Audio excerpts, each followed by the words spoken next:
آج مقصد یہ ہونا چاہیے، ہدف یہ ہونا چاہیے کہ جس طرح امام بارگاہ کو وقف کیا جا رہا ہے اسی طرح اپنے وجود کو وقف کیا جائے کہ مولا میں اپنے وجود کو آپ کی راہ میں وقف کر رہا ہوں، میں اپنے وجود کو خدا کی راہ میں وقف کر رہا ہوں۔ اب اس وجود پر اگر تکلیف آتی ہے آ جائے، اگر مصیبتیں آتی ہیں تو آ جائیں۔ وقف کرنے کا مطلب کیا ہے؟ یعنی جو کچھ خدا کہے وہ کچھ ہم کریں۔ آنکھیں اپنی مرضی سے نہ دیکھیں، کان اپنی مرضی سے نہ سنیں، ہاتھ اپنی مرضی سے نہ اٹھیں۔ یعنی گھر میں اخلاق وہ ہو، راستے میں اخلاق وہ ہو، بزنس میں رفتار وہ ہو جو وہی جو اہل بیت نے چاہا۔ فرمایا جب وجود مکمل ایسا بن جاتا ہے تو امام زمانہ کا دل خوش ہوتا ہے۔ آج مومنین سے ایک سوال کروں گا کہ جب شب 15 شعبان آتی ہے آپ ایک خط لکھتے ہیں امام زمانہ، کیا سال میں اپنے محبوب کو ایک خط لکھا جاتا ہے؟ اگر دنیاوی مجازی عشق ہو جائے تو ہم چیٹ کرتے کرتے تھکتے نہیں، باتیں کرتے کرتے مڑتے نہیں، پیکیجز ختم ہو جاتے ہیں لیکن ہماری باتیں ختم نہیں ہوتی، موبائل کی بیٹری ڈیڈ ہو جاتی ہے لیکن جناب کی باتیں ختم نہیں ہوتی۔ اور امام زمانہ جس سے عشق کا دعویٰ، جس سے محبت کا دعویٰ، اسے سال میں ایک خط۔ یہ تو امام نے کہا مجھے لکھو تاکہ شیعوں کو سکھائیں کہ جو تو خط لکھتا ہے مجھ تک پہنچتے ہیں۔ امام تو ہماری باتوں کو سن رہے ہیں لیکن مولا نے یہ کیوں کہا کہ مجھے خط لکھو؟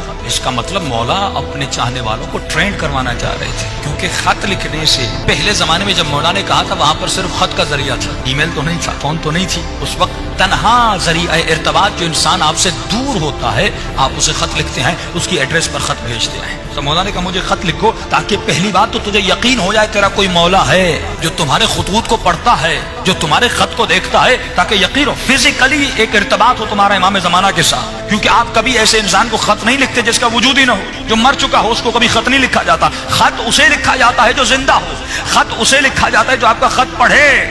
تو سال میں ایک مرتبہ مولا نے اپنے شیعوں کو ایک ٹریننگ دی کہ مجھے خط لکھو تاکہ ایک تمہارا فزیکل کنیکشن بنے اپنے مولا کے ساتھ۔ لیکن علماء فرماتے ہیں یہ خط کا سلسلہ، یہ ارتباط کا سلسلہ روزانہ اپنے مولا سے ہونا چاہیے۔ جس طرح تو اپنی ماں سے محبت کرتا ہے، اپنے باپ سے محبت کرتا ہے، اپنی بیوی سے محبت کرتا ہے یا مجازی عشق میں مبتلا ہوتا ہے، تو کتنا کنیکشن میں رہتا ہے، کتنا ارتباط میں رہتا ہے۔ اسی طرح ہر شیعہ کو اپنے مولا کے ساتھ ارتباط میں رہنا چاہیے، کنیکشن میں رہنا چاہیے۔ اب مولا کے لیے کیا کریں؟ فرمایا صرف خط لکھنا ضروری نہیں، روزانہ رات کو بیٹھو، نماز تہجد کے عادی بنو، آدھا گھنٹہ اپنے مولا کے لیے نکالو، 15 منٹ نماز تہجد پڑھیے۔ دیکھیے صبح کی نماز کے لیے تو ویسے اٹھتے ہیں آدھا گھنٹہ پہلے اٹھ جائیے، لیکن یہ شیطان کتنا ملعون ہے، ہمیں آدھا گھنٹہ عبادت کرنے نہیں دیتا۔ تو آپ کبھی سوچئے جو شیطان اتنی عظیم ترین عبادت سے روک رہا ہے یقیناً اس عبادت کا مرتبہ بہت بڑا ہوگا، تبھی وہ پوری طاقت لگا دیتا ہے، اس عبادت سے روکتا ہے۔ علماء فرماتے ہیں کہ اگر یہ قرآن کی آیتیں یا رات کو دعا کر کے سو جاؤ یا کوئی الارم رکھ کے سو جاؤ پھر آپ کو محسوس ہوگا یہ معلوم مجھے کتنا روکتا ہے۔ فرمایا صرف 40 دن نماز شب پڑھو اور صرف 40 دن امام زمانہ کے باتیں کرو، 15 منٹ مولا سے کلام کرو، یا اگر خط لکھنا ہے خط لکھو، پھر درخت دریا میں جا کر پھینک کر، لیکن خط لکھنے کی بھی ضرورت نہیں، روزانہ 15 منٹ باتیں کرو، محبت بھری باتیں کرو۔ اگر تکلیف ہے تو امام سے شیئر کرو، اگر مصیبت ہے تو اپنے مولا سے شیئر کرو۔ جب وہ مولا کہہ رہے ہیں میں تمہارا باپ بھی ہوں، میں تمہارا بھائی بھی ہوں، میں تمہارا دوست بھی ہوں، میں تمہارا رفیق بھی ہوں، یعنی ہر رشتہ امام زمانہ کے ساتھ ہونا چاہیے۔ لیکن ہم نے مولا کو صرف ایک محفل بنا دیا کہ سال میں ایک فنکشن کرنا ہے 15 شعبان کا اور ایک دعائے کمیل پڑھنی ہے اور جمع ہونا ہے، خط لکھنے ہیں، مولا شادی نہیں ہو رہی، مولا پیسہ نہیں، مولا جاب نہیں ہو رہی۔ اور یہ مومنین جب کربلا بھی جاتے ہیں یہی دعائیں کرتے ہیں۔ تو کبھی سوچئے امام بھی کہتے ہوں گے تو جب بھی آتا ہے کچھ مانگنے آتا ہے، جب بھی گئے مانگنے گئے، کا فرمایا کبھی کچھ دینے بھی تو آ دیا کیا ہم نے امام کو؟ آج ہم نے اپنے آقا کو کیا دیا؟ مولا فرماتے کچھ دینے بھی آ۔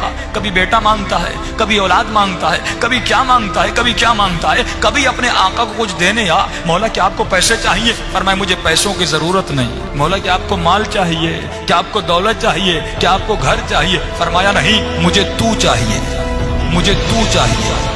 آپ کا وجود چاہیے امام کو، یہ وجود چاہیے امام کو، یہ ہاتھ چاہیے، یہ آنکھیں چاہیے، یہ ذہن چاہیے، یہ زبان چاہیے، یہ کان چاہیے۔ فرمایا مجھے تمہارا وجود چاہیے، بس جو میں کہوں تو کرے، جس سے میں روکوں تو رک جائے۔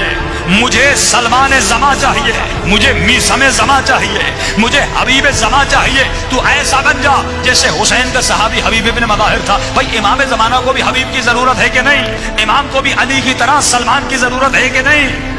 مولا کو بھی علی کی طرح میں سمیت تمار کی ضرورت ہے کہ نہیں؟ کم از کم علی کا غلام قمبر بن کے دکھائے. کیا مولا کو کسی قمبر کی ضرورت نہیں؟ کا ضرورت ہے. لیکن وہ غریب امام زمانہ فرماتے ہیں آج 1000 سال گزر گئے، فرمایا تک و تنہا اس زمانے میں جی رہے ہیں. امام کو اصحاب کی بہت ضرورت ہے. اسی لیے امام نے ایک عدد بتایا کہ جب تک 313 کا عدد مکمل نہیں ہوتا تب تک میرا ظہور نہیں ہوتا. اس بات سے ثابت ہوتا ہے آج اگر 400 ملین پوری دنیا میں ہے لیکن 313 ابھی تک نہیں ہے. کیونکہ دین قربانی مانگتا ہے. اس انسان کو زیارت کربلا کی اہمیت کا پتہ نہ ہو، فرمایا وہ زیارت تو کرنے جائے گا لیکن وہ معرفت حاصل نہیں کر سکے گا. کہ ہمارے استاد فرماتے ہیں، فرمایا جب تو کربلا جاتے ہو تو نیت کیا کرتے ہو؟ اکثر لوگ دعاؤں میں کہتے ہیں خدا مجھے امام حسین کی زری دکھلا دے، مجھے بین الحرمین دکھلا دے، مجھے مولا کا رواق روزہ دیواریں دکھلا دے. فرمایا یہ بھی دعا اچھی ہے، جب جاؤ گے یہ دعا قبول بھی ہوگی. ایک مرتبہ مولا کی زری کو بوسہ دو گے، ایک مرتبہ در و دیوار کو بوسہ دو گے، ایک مرتبہ بین الحرمین میں چلو گے، امام کا ذکر کرو گے، یہ بھی ثواب ملے گا. لیکن فرمایا مقام معرفت تب ہے جب تمہاری دعا یہ ہو کہ اے خدا حسین کی زری کی بھی زیارت کرا اور خود امام حسین کی بھی زیارت کرا. آج کتنے مومنین ہیں جنہوں نے خود ذات حسین ابن علی کی زیارت کی ہو؟ آج کتنے مومنین ہیں جنہوں نے خود امام زمانہ کی زیارت کی ہو؟ بھائی ہم کیوں نہیں کر پاتے؟ فرمایا کیونکہ نجاستوں سے بھرے ہوئے ہیں. جب تک روح بلند نہیں ہوتا، جب تک اس کی پرواز بلند نہیں ہوتی، فرمایا تب تک زیارتیں نہیں ہوتی. ہم کتنے خواب دیکھتے ہیں، کبھی پیسے والے بن گئے، کبھی کہاں پہ سیر کرنے گئے، کبھی کسی سے ملنے گئے. جب خوابوں میں یہ روح ہر جگہ جا رہی ہے تو حسین ابن علی کی زری کی طرف کیوں نہیں جا رہی؟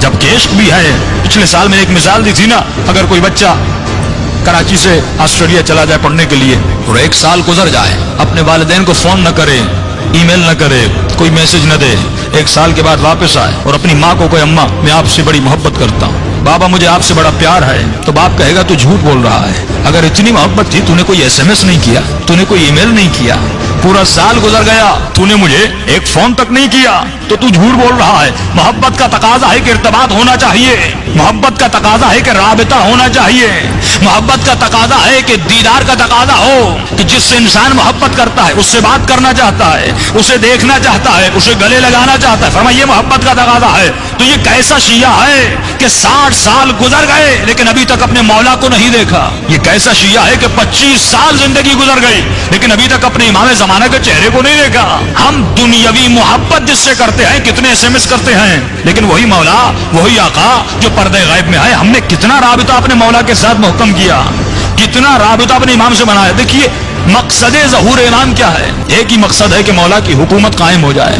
یہی مقصد ہے نا کہ دنیا میں حکومت مہدوی قائم ہو جائے اور ہم مولا کو اس حکومت کے قائم کرنے میں مدد کریں. کہ دعا کرتے خدا ہم امام کے آوان اور انصار میں شریک فرما. انصار یعنی مدد کرنے والا. تو انتظار کا مقصد یہ ہے کہ ہم کسی بس اسٹاپ پر بیٹھ جائیں اور انتظار کریں بس کب آتی ہے. فرمایا امام کا انتظار ایسے نہیں کرنا کہ مومن ہاتھ پہ ہاتھ رکھ کے بیٹھ جائے امام کب آتے ہیں. فرمایا نہیں. اب جملہ سنیے گا. فرمایا حکومت امام کے قائم ہونے سے پہلے تو خود ایک حکومت قائم کر، تو خود ایک حکومت قائم کر.